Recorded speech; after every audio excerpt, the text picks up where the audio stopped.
E aí, essa galera, um abraço para todo mundo. Estamos de volta com mais uma edição do podcast Minutos Finais. Essa que é a mais nova opção, uma nova velha opção para o desportista paraibano acompanhar comentários, absorver conteúdos sobre o futebol paraibano, notadamente sobre os três grandes, Botafogo, Campinense e 13, que estão em pré-temporada para o ano de 2020. A gente lembra sempre que esse é um projeto que segue a ideia do nosso glorioso VTcast. Foi uma ideia pausada há alguns anos. Estamos retomando agora com o projeto Minutos Finais. Eu sou Felipe Costa, estou ao lado de Elison Silva. Boas festas, aproveitando já, Felipe, para quem é boas festas e feliz Ano Novo e bom Natal para todo mundo. Também comigo, Pedro Alves. Um abraço pra galera aí que começa a voltar a assistir os jogos dos seus times, né? Vamos conversar sobre isso. E Edgley Lemos. E aí, turma, vamos discutir aí algumas coisinhas pertinentes ao nosso futebol paraibano que tá começando a engrenar. Podcasts Minutos Finais está em quase todas as plataformas de áudio e fique com a gente para mais uma edição que nessa segunda-feira vai tratar de muita coisa polêmica. Vamos começar com a Vaza Belo, vamos falar também dos amistosos dos três grandes, dos times do Sertão nesse final de semana. Enfim, fique com a gente, esse é o podcast Minutos Finais. O podcast Minutos Finais é a nova casa de discussão do futebol paraibano. Você pode ouvir onde e quando quiser. Basta ir no Spotify, Deezer, YouTube ou no site minutosfinais.com.br para ficar muito bem informado com as melhores opiniões sobre o futebol paraibano.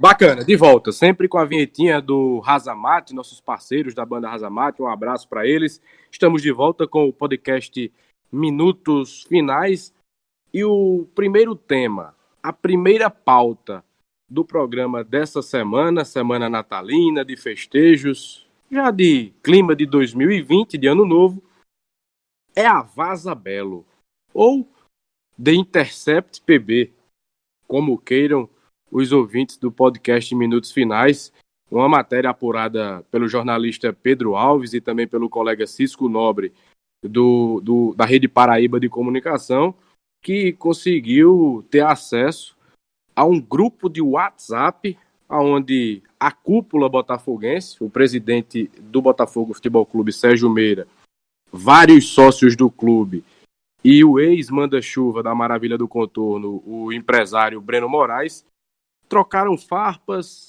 expuseram as vísceras do alvinegro da Estrela Vermelha, discutiram alguns assuntos ainda obscuros para o grande público e isso acabou vazando. O Globoesporte.com acabou publicando a matéria, assinada, como já disse, por Pedro Alves, que é nosso companheiro aqui no podcast Minutos Finais, e também pelo colega Cisco Nobre.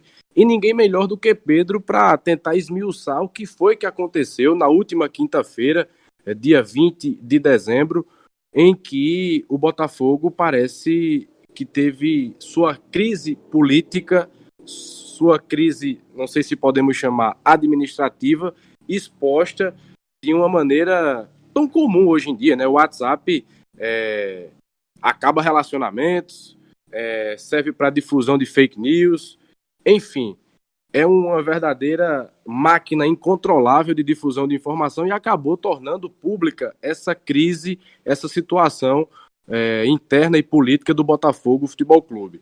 Pedro Alves, conta pra gente mais ou menos como foi essa história, pra gente tratar aqui no podcast Minutos Finais e levar pro nosso ouvinte o que danado aconteceu nesse bendito grupo de sócios do Botafogo. É o nosso hacker, Pedro Alves. Gostei da referência aí ao nosso The Intercept, né?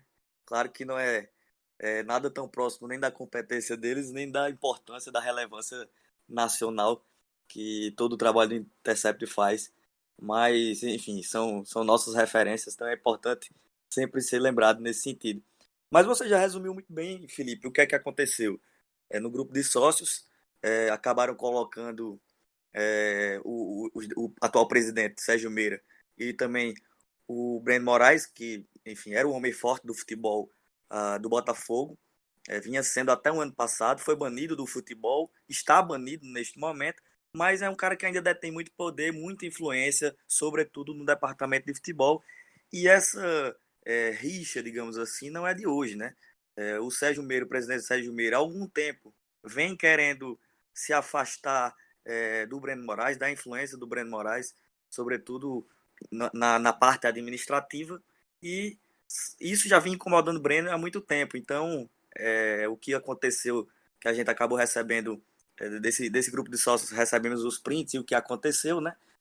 Uma fonte que me passou, foi só o estopim aí de uma construção de rixa que vem acontecendo já há mais ou menos um ano. Durante toda essa temporada foi assim. E o que aconteceu foi basicamente isso. O Breno está bem incomodado com o fato de não ter mais tanta influência na diretoria administrativa, nas escolhas, nas opções da gestão. Tem se incomodado, por exemplo, com o fato da gestão atual ter colocado muita gente inexperiente para tentar gerir o clube em posições estratégicas de definição. E isso vem acabando que vem acontecendo essas críticas também por uma pessoa que, pelo menos na minha visão, na minha leitura, vem se incomodando com o fato de estar afastada, de não ter tanta moral como já tinha, e vai questionando várias coisas. Algumas me parecem críticas que realmente têm sentido, outras me parece justamente uma questão de quem perdeu o poder e está muito agoniado e incomodado com isso. E infelizmente o baixo nível foi muito grande, né? A mediocridade das discussões, acusações sérias, mas sem nenhuma prova, como de, por exemplo, pagar jornalistas, de que estão roubando o clube. Enfim, o debate foi bem baixo nível, bem medíocre. E se você quiser saber mais detalhadamente cada fala, o que cada um falou, é só ir lá no Globoesporte.com que tem toda a matéria sobre isso. Mas, assim, para pontuar sobre tudo, me parece que o Botafogo, que tem mais dinheiro, tem mais poder econômico, tem um time que pode ser o melhor da Paraíba tecnicamente, vai ter que também lutar contra uma instabilidade política que vem acontecendo dentro do clube, né? Ô Elison, será que de certa forma, eu acho que é a primeira vez que a gente tem no Botafogo nos últimos anos, e é claro que a hegemonia do futebol paraibano já há 3 temporadas está na maravilha do contorno, incontestavelmente, mas será que esse estupim, esse tipo de situação pode atrapalhar o trabalho de Evaristo Pisa dentro de campo para 2020? Eu acho que um dos sintomas de que pode realmente acontecer foi que até nessas conversas o Sérgio admitiu desconforto num churrasco que teve com o elenco de comissão técnica, os jogadores e comissão técnica, justamente com o Breno Moraes. Então ele reclamou, o próprio Sérgio reclamou que a turma do futebol está com o Breno e isso aí certamente causa problema no bastidor, e a gente sabe que no futebol o extracampo também acaba, no fim das contas, entrando no campo, né? Essa parte administrativa sempre acaba influenciando. A gente pode ter como maior exemplo disso o Cruzeiro, né? Que é aquela balbúrdia toda na sua parte administrativa. O Botafogo não tem as dívidas que o Cruzeiro tem, longe disso, mas todo esse clima acaba pesando, acaba podendo pesar nessa situação, né? Mas hoje o próprio Sérgio já deu entrevista negando a intenção de sair, disse que já foi um assunto superado, mas a gente sabe que não é uma coisa que se resolve de um dia para a noite, de uma hora para outra, até porque, como o próprio Pedro já falou, é uma situação que vem se arrastando pelo menos do fim dessa temporada de 2009 até agora, e agora que explodiu de vez esse racha na diretoria do Botafogo, que tem o Belo, eu até tuitei essa semana, que é um clube muito autoconfiante, né? Porque o Breno Moraes foi banido do futebol por estar no meio dessa Operação Cartola, né? Que investigou manipulação de resultados no futebol da Paraíba. E ainda assim, todo mundo sabe que o Breno é muito influente dentro do futebol do Botafogo ainda, continua muito influente. E não existe a menor cerimônia de tentar esconder ou deixar isso por baixo dos panos. Todo mundo sabe, todo mundo expõe, todo mundo diz que o Breno é muito importante. Em entrevista de diretor, Inclusive de ele, né, comissão. agora nesse momento, até ele mesmo, né, nesse debate interno do WhatsApp, ele mesmo deixou muito claro. Exatamente. Então é um clube que parece que não tem medo de sofrer nenhuma consequência do Ministério Público ou da própria FIFA de ter alguém que está banido do futebol por corrupção mandar no seu clube, ter tanta influência dentro do clube. Então é uma situação que realmente é inexplicável. Eu acho que só quem tem a perder com isso é o próprio Botafogo, se expondo de maneira desnecessária em um momento que tem tudo para caminha para ter manter a hegemonia do futebol paraibano, pelo menos no estadual, conquistar o tetracampeonato, Felipe.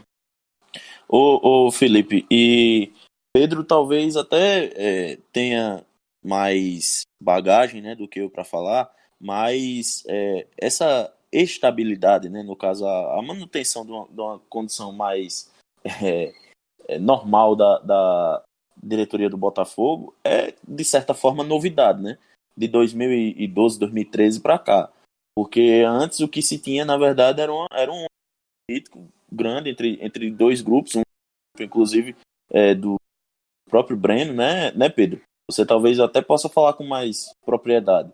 E aí, de 2012, 2013 para cá, quando houve digamos, esse acordo político, né, entre esses grupos políticos do Botafogo, é que o clube de fato deslanchou, né?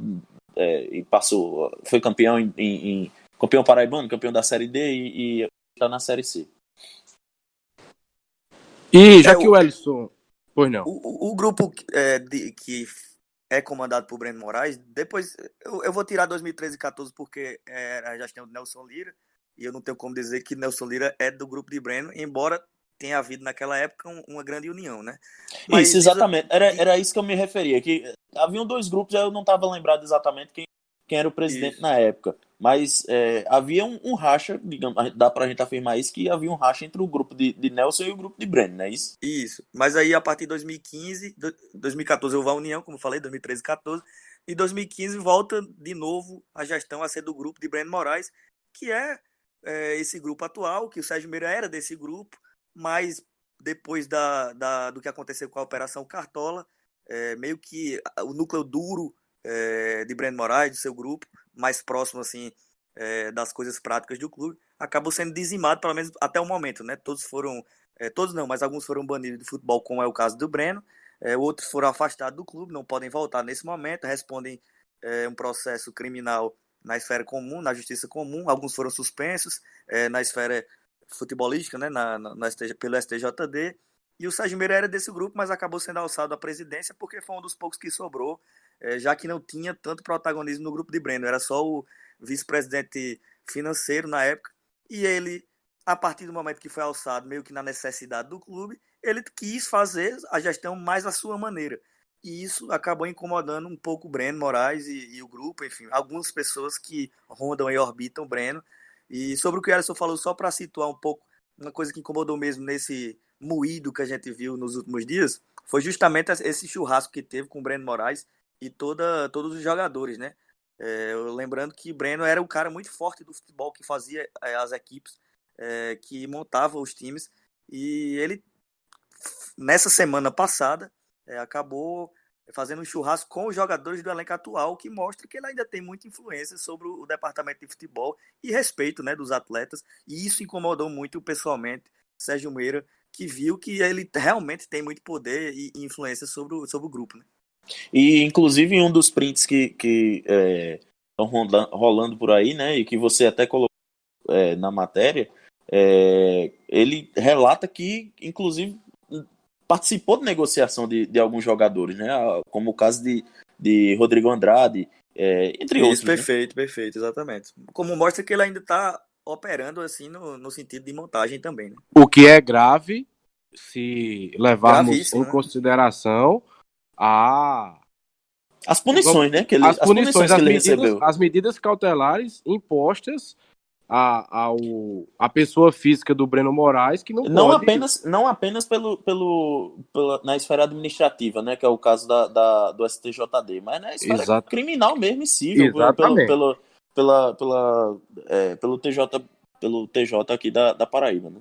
Mas no último domingo, o presidente do Botafogo, Sérgio Meira, durante o jogo treino do Belo, 5-0 contra o Açu. 5-1 ou foi 5-0? Foi 5-0. 5-0, né? Contra o Açu do Rio Grande do Norte, na Maravilha do Contorno. O Adriano Almeida, nosso companheiro do portal Voz da Torcida, ouviu o presidente do Botafogo e a gente vai reproduzir aqui no Minutos Finais a manifestação, o posicionamento do mandatário do Belo sobre essa situação chata, sobre essa discussão com o ex-vice de futebol, Breno Moraes. Vamos ouvir, então, a palavra do Sérgio Meira. O que aconteceu já foi colocado nas mídias sociais aí, que todo mundo viu, e coisa passada já. Eu não vou mais comentar sobre esse assunto. Em nenhum momento eu pensei em sair. Eu coloquei ali, realmente fiz aquela postagem, é verdadeira, mas não tenho intenção. Estou com meu mandato até o dia 31/10 e vou cumpri-lo juntamente com a minha diretoria. O planejamento para 2020 continua do mesmo jeito, não tem alteração nenhuma, nada? Não tem alteração, o grupo está aí formado já, está fazendo hoje agora o primeiro jogo amistoso e o objetivo é aquele que todos vocês já sabem, começar a fazer um grande campeonato paraibano, fazer a Copa do Nordeste e a Copa do Brasil e evidentemente o principal para todos, embora não seja um mais importante do que o outro, porque cada certame desses tem a sua importância. O paraibano já nos garante vaga para 2021, isso aí não é novidade para ninguém. E os demais nos traz recursos financeiros para que a gente possa focar na Série C e fazer o que todo mundo está desejando, que é o acesso à Série B. Existe ainda alguma influência do ex-vice-presidente Breno Moraes, que está banido do futebol, dentro ainda do Botafogo? Não, há muito tempo que ele não está participando. A gente sabe que ele fez o trabalho dele, mas no momento ele não está participando e não existe nenhuma influência de Breno na atual gestão. Então tá aí. A palavra, a manifestação, o posicionamento do presidente Sérgio Meira, que quis colocar panos quentes num assunto muito grave e polêmico envolvendo o ex-chefão da Maravilha do Contorno, o empresário Breno Moraes, e toda a influência que ele ainda tem sobre o clube, mesmo estando banido do futebol pela Justiça Desportiva e cumprindo algumas cautelares impostas pela Justiça Comum em decorrência dos desdobramentos da Operação Cartola, que em 2018 investigou irregularidades, enfim, manipulação de resultados, enfim, irregularidades no futebol paraibano. Oi, Elson.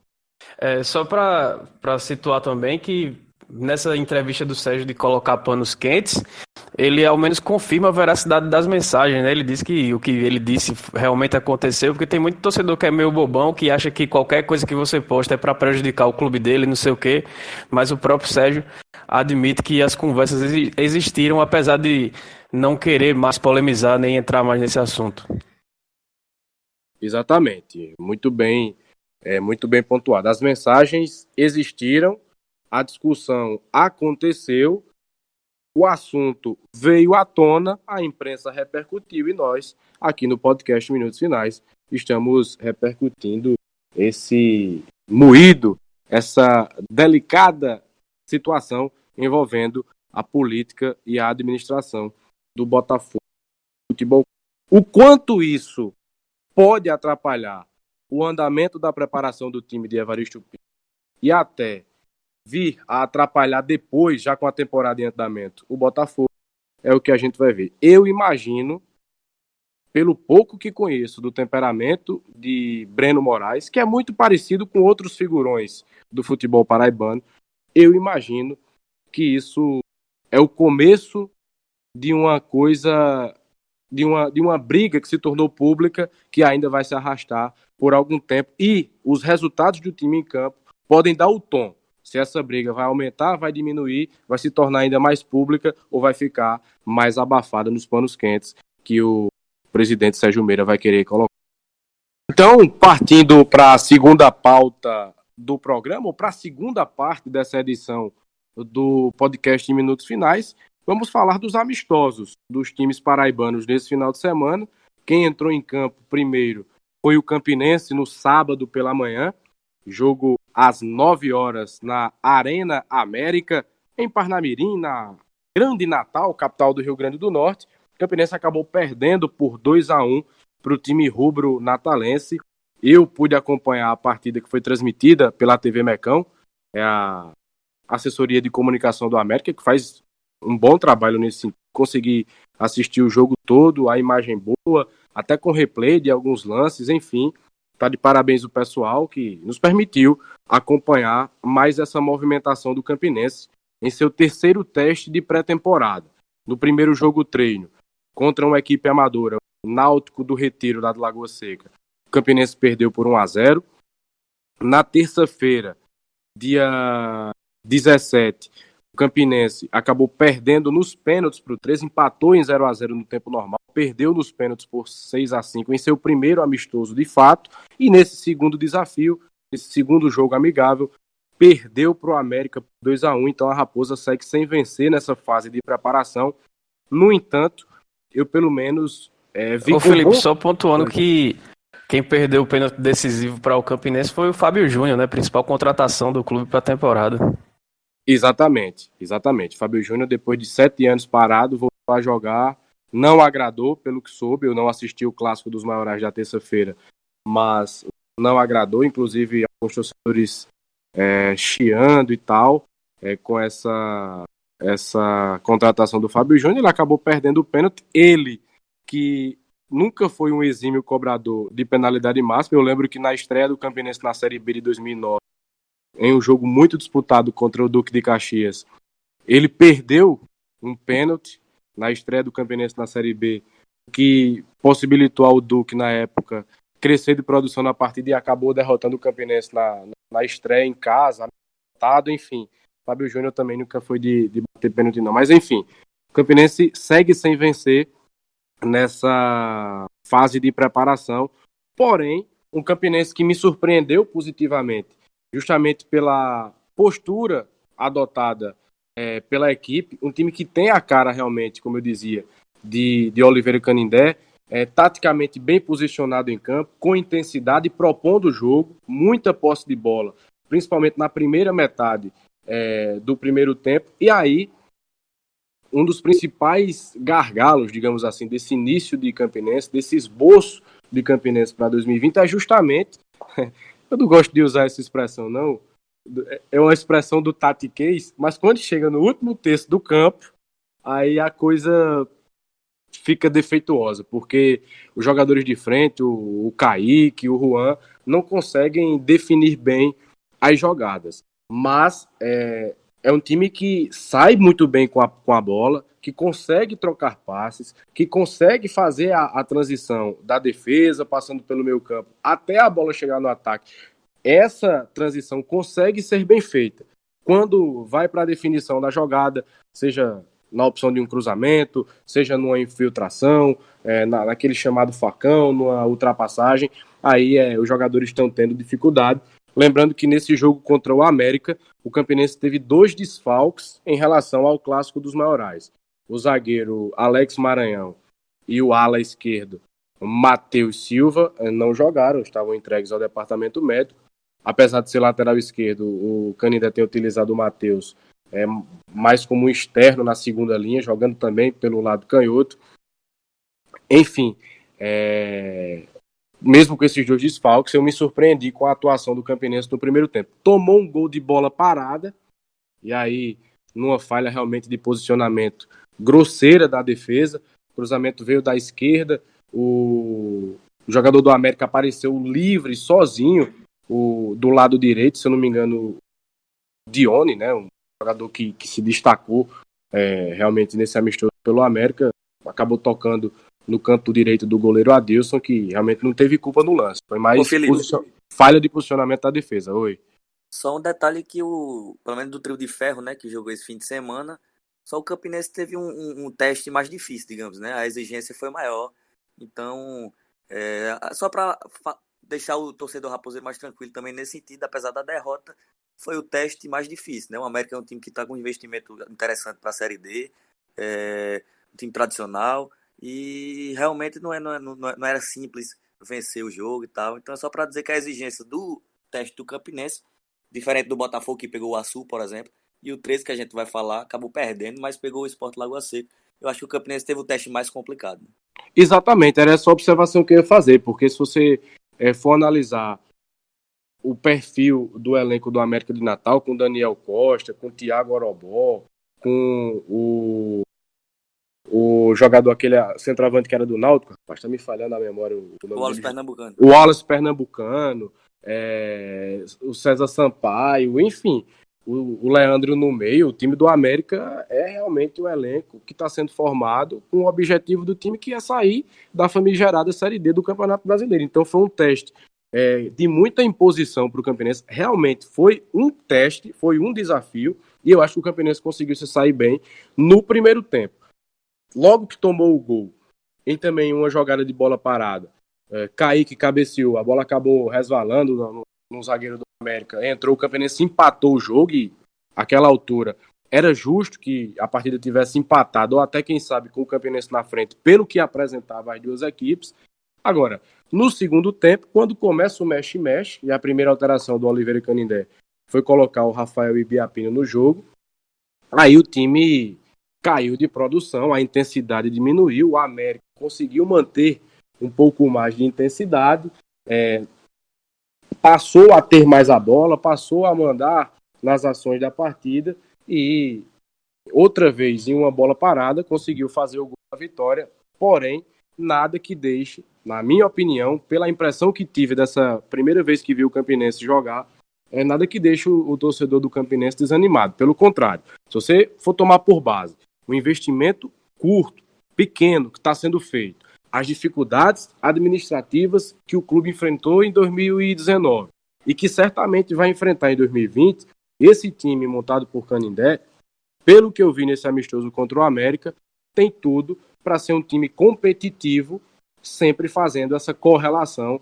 entre o investimento feito e o material humano que Oliveira Canindé tem à sua disposição. Então, eu analisei como um bom teste, amistoso. A gente não pode se pegar a resultado. É claro que o resultado de um amistoso, ele serve sim como parâmetro para animar ou para desanimar o torcedor, mas o que vale de um amistoso, essa é a percepção que eu tenho, mais é o desempenho do que o próprio resultado em si. E é isso que eu estou me apegando para avaliar positivamente essa partida que o Campinense fez sábado pela manhã contra o América. Quando o Oliveira Canindé, após o Clássico dos Maiorais, que foi perdido na disputa de penalidades, analisou como positiva ou como positivo o desempenho da equipe, eu confesso que eu fiquei um pouco desconfiado. Não vi o jogo todo, vi os melhores momentos, o Campinense criou uma ou outra situação, mas pude comprovar que o treinador tinha razão justamente nessa partida contra o América de Natal. E aí eu vou ficar curioso para o desenrolar dessa preparação do Campinense, que vai voltar a enfrentar o América no próximo sábado, dia 28 de dezembro, muito provavelmente no Renatão, uma ocasião em que vai se marcar, né, a inauguração do novo Gran lá da Toca da Raposa, e aí é mais uma oportunidade para o torcedor acompanhar o time e mais uma chance para Oliveira Canindé corrigir as situações que precisam ser corrigidas para essa temporada de 2020. A informação que se tem é de que a diretoria vai seguir se esforçando para em janeiro, até antes mesmo do Campeonato Paraibano começar, ou nas primeiras rodadas, fazer 2 ou 3 chamadas contratações pontuais, e o Campinense precisa sim de um jogador para o meio campo, o Campinense precisa de um jogador mais agudo no setor ofensivo, que é onde o bicho está pegando. O time consegue fazer a transição bem, da zaga passando pelo meio campo, mas quando chega para definir a jogada, A equipe está tendo essa dificuldade. É um diagnóstico que o próprio Oliveira Canindé fez, tanto contra o 13 como contra o América de Natal. Então vejamos como é que a diretoria rubro-negra vai sanar, digamos, esse gargalo da equipe comandada por Oliveira Canindé.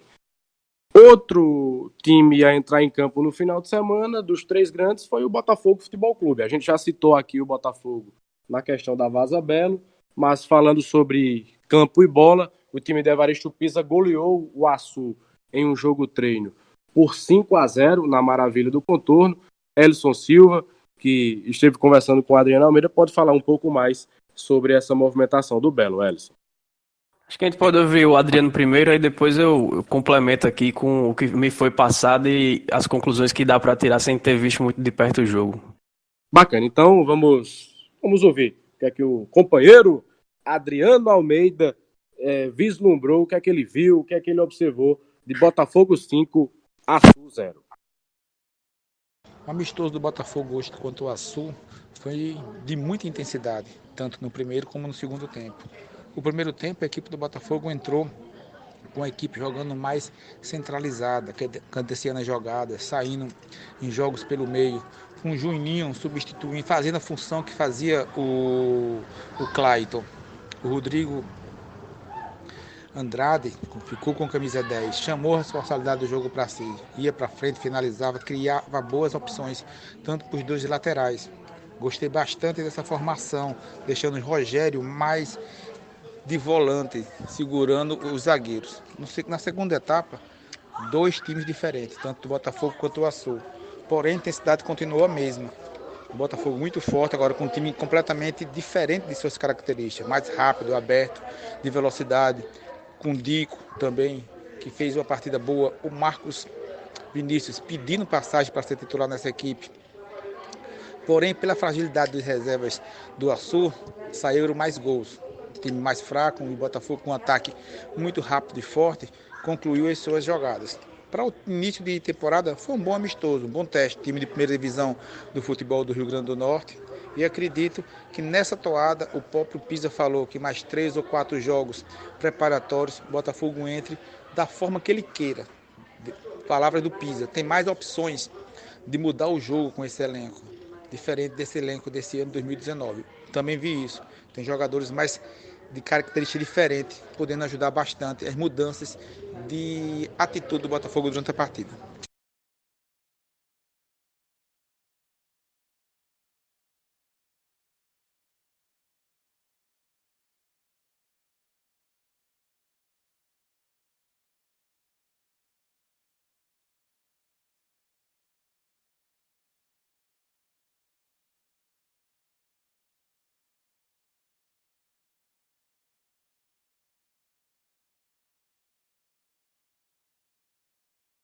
Pronto, bacana. Tá aí a palavra do Adriano Almeida e suas impressões sobre Botafogo 5, Açu 0. Elson Silva, você não acompanhou o jogo, mas pelas informações que você pôde colher, qual a impressão que você tem dessa movimentação do time de Evaristo Pisa nesse domingo, 5-0 contra o Açu? Acho que tirando o Israel, que se apresentou essa semana e não tá em condição física ideal para começar, por isso o Pisa começou com o Neilson.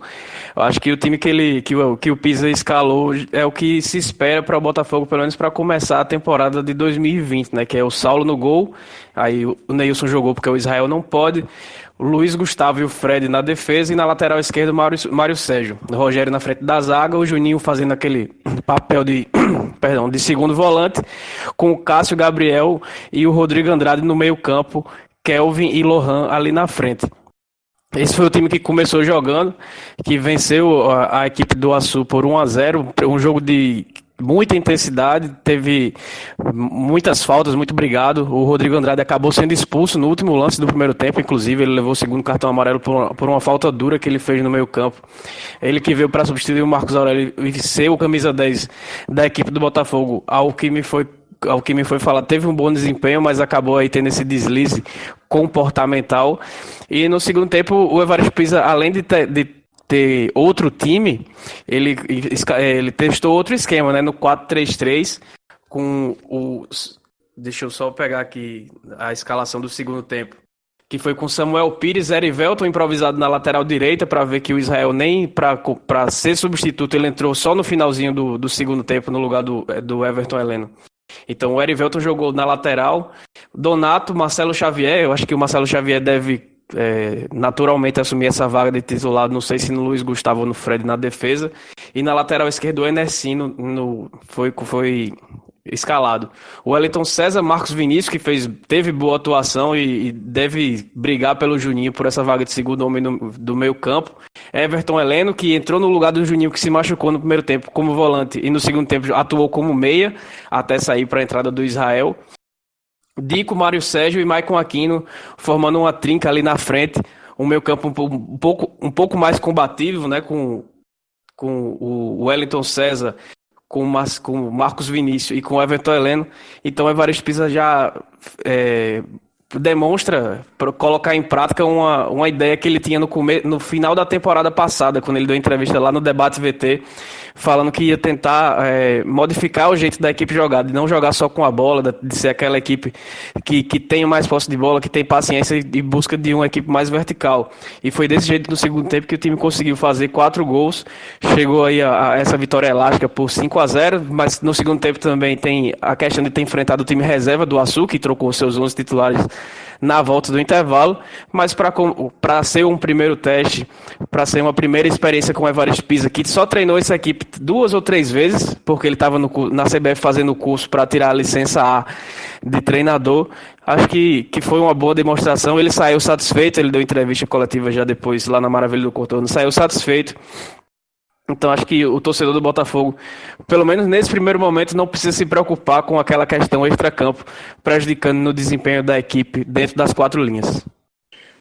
Ellison, meus parabéns pela a metodologia do seu comentário. Foi bem na linha de Ralf Carvalho, cronista e comentarista da Rádio Jornal do Comércio de Pernambuco, é uma das referências que eu tenho no rádio.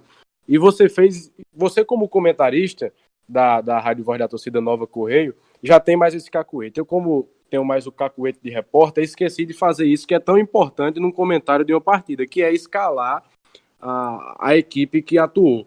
E só pedindo ao torcedor e ao ouvinte do podcast Minutos Finais, e a vocês também, eu vou rebobinar o meu comentário sobre o Campinense, para dizer que a equipe do técnico Oliveira Canindé jogou com Adilson Júnior, um goleiro muito seguro, parece realmente que vai ser o dono da camisa do Campinense. Vitão, Júlio Machado, Wesley e Matheus Camargo, uma linha de zaga realmente que me parece que está conseguindo ter entrosamento já nesse início de pré-temporada, em que pese, como a gente já citou, o titular da zaga ser o Alex Maranhão, e ele não nesse jogo. Peu, Robertinho, Igor e Romário Becker formaram o meio campo. Robertinho com muita movimentação, embora errando muitos passes. Peu muito seguro e muito firme na marcação, e o Romário Becker se destacando realmente, apesar de não ser aquele camisa 10 clássico, ele cai muito pelo setor esquerdo, mas o jogador que conduziu mais a bola, pegou muito na pelota nesse amistoso contra o América, sobretudo no primeiro tempo. Kaique e Juan são jogadores de muita movimentação frente. O Kaique já é um jogador que tem a questão da bola parada, que ele é forte, inclusive o gol do Campinense saiu de uma intervenção dele, o gol foi contra, mas ele que participou da jogada. Porém, como eu disse e volto a ressaltar, nesse último terço de campo, o Campinense tem pecado na definição das jogadas. Acho que esse é o principal defeito a ser corrigido pelo técnico Oliveira Canindé.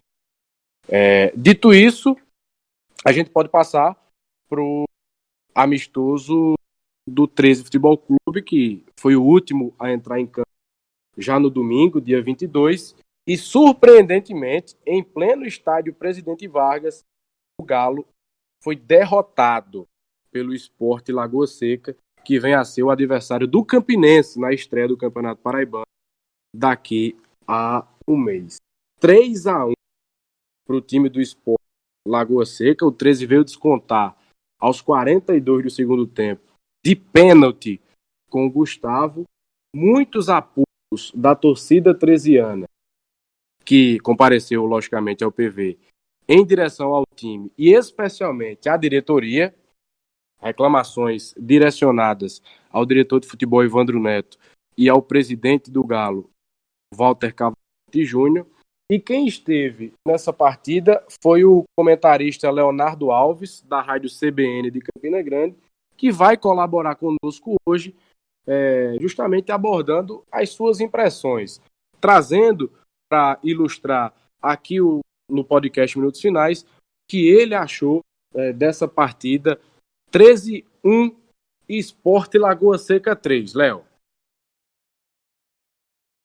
Quem esperava ver um 13 mais entrosado, criando mais jogadas, com mais ritmo de jogo, se decepcionou. Foi Sport Lagoa Seca que apresentou um futebol com as características citadas. E o placar de 3-1 ainda foi pouco pelo que jogaram as duas equipes. O Galo para menos, o Carneiro para mais. O Sport teve a chance de marcar o quarto, o atacante Diguinho perdeu de cara com o goleiro Juliano, e o 13 ganhou um pênalti, digamos, no mínimo duvidoso. Eu poderia dizer que tudo bem, foi um amistoso, que no ano passado, na pré-temporada, o Galo ganhou todos os jogos e quando chegou nas competições, lutou para não cair no Campeonato Paraibano e na Série C. Mas não dá para dizer tudo bem, porque o 13 apresentou muitas deficiências, principalmente no meio-campo, com 3 volantes e sem um homem de criação. O Sport tomou conta do setor e fez bem a transição das jogadas pelas laterais, por onde iniciaram 2 dos 3 gols marcados. O que revelou uma deficiência nas laterais alvinegras. A direita que só veio melhorar no segundo tempo, com a entrada do experiente Gustavo. Aliás, as mudanças desordenadas do técnico Celso Teixeira no segundo tempo, colocando 4 atacantes, deixando apenas 2 homens no meio-campo, mostraram que a tarde também não era do treinador. O 13 até pressionou um pouco no início do segundo tempo, mas logo foi dominado pelo Sport. No início também do jogo, o alvinegro tinha posse de bola, mas sem incomodar o adversário. Tanto é que somente aos 34 minutos foi que conseguiu chutar a primeira bola a gol. O Sport já vencia por 1-0. O atacante Frontini ficou isolado durante quase todo o jogo. Não recebeu uma bola em condições de marcar. Teve uma atuação apagada, algo que não foi exclusividade dele. E está claro que o time precisa jogar em função de Frontini para que ele possa ser o homem-gol que a torcida espera. De hoje fica a lição. Dura, mas uma lição que revela o quanto o time precisa corrigir para brigar por título no Campeonato Paraibano. Como não poderia ser diferente, a torcida protestou, e com razão. Na entrevista final, o técnico Celso Teixeira disse que, se fosse avaliar por hoje, seria preciso contratar outro time e um novo treinador. Sinceridade e sensatez de quem sabe que fez hoje o pior jogo da vida comandando o 13. Tanto é que provavelmente o Galo não fará mais nenhum amistoso este ano. Vai aproveitar a pausa para treinar e entrar 2020 esquecendo do jogo contra o Sport. A vitória do time de Lagoa Seca deixa as lições não só para o 13.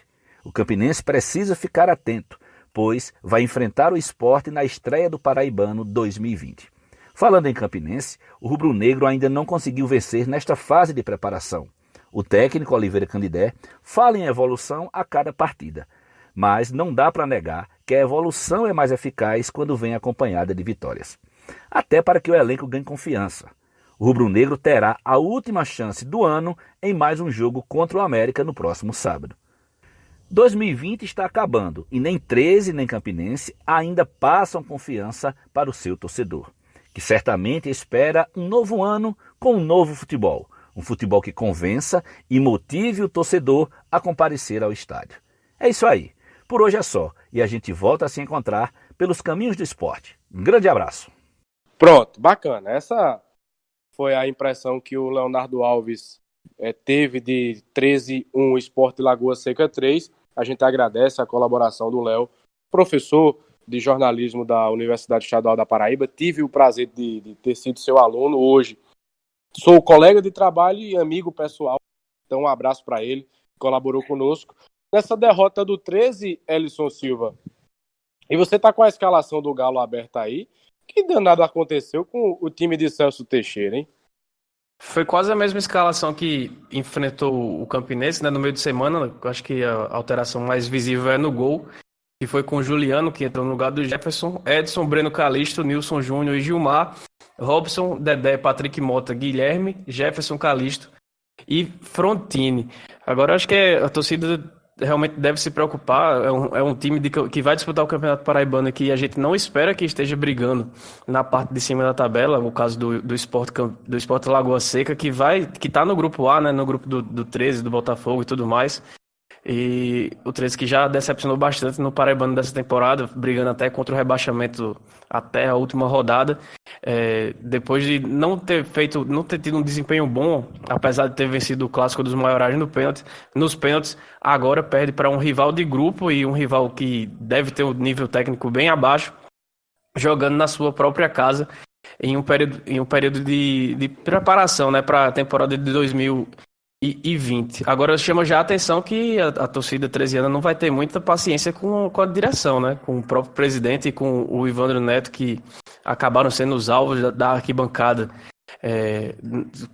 de acordo com o mau resultado que o time tinha dentro de campo. O pessoal tá na bronca ainda por essa temporada que muita gente acabou comemorando depois que o 13 acabou escapando do rebaixamento, muito na Série C, muito pelo calor do momento, de ter sido na última rodada e tudo mais, mas a lembrança que fica é que o 13 já não teve uma boa temporada em 2019 e o torcedor não está muito satisfeito com o que espera para 2020 ainda. E sempre lembrando também que o Moisés, que é a principal contratação do time, né, para ser o camisa 10, ele não chegou, né, não está nem treinando com seus companheiros lá em Campina Grande. Ô, Elson, e o Celso Teixeira até falou durante a semana, né, que não considerava o Moisés um reforço para o meio campo, considerava o Moisés um reforço para o ataque. Disse ele que vê o Moisés jogando mais na ponta esquerda, né, um atacante de lado, né, pelo esquerdo, do que pelo meio campo, e pelo que a gente analisava nas edições anteriores, esperava que o Moisés viesse para ser de fato camisa 10, né? Então aí já tem um ruído aí quanto a essa intenção da diretoria de trazer o Moisés para ser o carro-chefe, né, o camisa 10 do time, e o Celso Teixeira, que tem uma visão diferente. Ainda sobre o Celso, né, também sobre esse desempenho, né, do time dessa pré-temporada, que ele achava que o time só vai engrenar mesmo para a terceira rodada do Paraibano, amigo. Prepare os ouvidos porque vai ouvir bastante, viu? Edgley. Oi. Segundo OE, ou BE, o Mar Vermelho Alvinegro, aliás, o Mar Alvinegro, né? O Mar Alvinegro parece que vai abrir essa semana, viu? Moisés está para chegar. Então, se OEBE fala, é porque tá no Diário Oficial já. Ai, Jesus amado, tem umas coisas no futebol da Paraíba. Dinheiro ninguém ganha, não. Agora se divertir, a gente se diverte. O Souza jogou, né, Elson? Esse final de semana também, amistosamente. Você acompanhou alguma coisa ou não? Jogou não, Felipe. Deu aula. Deu aula? Foi o Souza? Pois é, Elson vai falar. O Souza goleou aí o seu adversário no amistoso de hoje. Peraí, só para lembrar o nome do adversário aqui que acabou passando. Eu sei que o Atlético de Cajazeiras postou no Instagram bem revoltado, né? Em jogo de arbitragem medíocre com muita polêmica, o mais querido do Sertão é superado pelo placar de 2-1 diante do Barbalha FC. Marcinho que fez o gol do Atlético de Cajazeiras. Ou seja, clima de amistoso, nada amistoso para o time cajazeirense. Acabou sendo derrotado, ele que vinha de vitória no fim de semana passado. E o Souza ganhou por 6-0. Agora preciso pegar só o nome do adversário aqui. O Souza ele jogou no primeiro tempo com a escalação, né, com o Camilo no gol, o Júnior Lira na lateral direita, o Jadson Sergipano e o Cláudio Baiano na zaga, o Romeu, aquele, né, ex-campinense, na cabeça de área, o Jaime fechando a linha de defesa lá na lateral esquerda. E o Silvio Tapajós, o Bruno Menezes e o Bruninho completaram o meio-campo. No ataque, Yarley e Daniel Caissara. Isso no primeiro tempo, que terminou com o placar de 1-0, gol do Romeu. Aí no segundo tempo, meu amigo, choveu gol lá no Sertão, viu? Porque Romeu fez mais um, e aí entrou uma galera, né? Entrou o time inteiro no segundo tempo. Ô, Ed. Oi. Só pra completar que o Souza ganhou do Taiti de São José de Piranhas, 6-0. Pois é. Aí no segundo tempo entraram o João Vitor, o Anderson, Jefferson, Vitor Beleza, o Marcelo, Xandinho, Edson, Luquinha, o Técio no meio campo também, e no ataque o Rodrigo Poti e o Filipinho. Aí os gols do segundo tempo foram marcados pelo Romeu, o Técio, o Marcelo e o Luquinha. O Técio fez 2 gols e aí fechou a goleada por 6-0 sobre... Como é o nome do adversário aí, Elson? O Tahiti de São José de Piranha. O Souza que começou a treinar na segunda-feira, né? Que se apresentou, na verdade, na segunda-feira para iniciar a pré-temporada. Já jogou nesse domingo, venceu o Tahiti, o grande Tahiti de São José de Piranhas, para a alegria do nosso companheiro Yuri Queiroga, que passou várias informações aí sobre esse amistoso. Mas o Souza, também com informações de Yuri, o Souza já tinha um pessoal já treinando, né? Lá o pessoal Souza que morava em Souza já estava na atividade.